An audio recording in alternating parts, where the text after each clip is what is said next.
मराठी हे मुंबई सेंट्रल आहे. तुला दाखवतो का? दाखवतो तुला. A few moments later. Marathi बोलणार नाही. बघा काय झालं या याचं.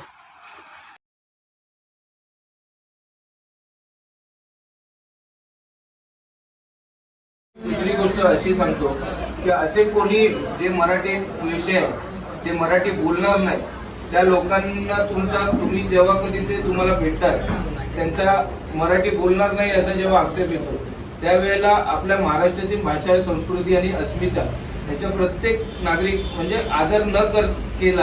आदर कोणी केला नाही तर त्याच्यासाठी मराठी माणूस महाराष्ट्रात जाणीवपूर्वक अपमानास्पद चितावखोरी किंवा सार्वजनिक शांतता भंग होईल अशा ऍक्ट खाली जे 196, 197 आणि 325 असा ऍक्ट आहे भारतीय न्याय संहिता BNS याच्या अंतर्गत तुम्ही त्याचा व्हिडिओ घेऊन प्रत्येक मराठी माणसाला सांगतोय त्याचा व्हिडिओ घेऊन तुम्ही सदर पोलीस स्टेशन तिथे तुम्ही तक्रार करू शकता त्यांच्यावरती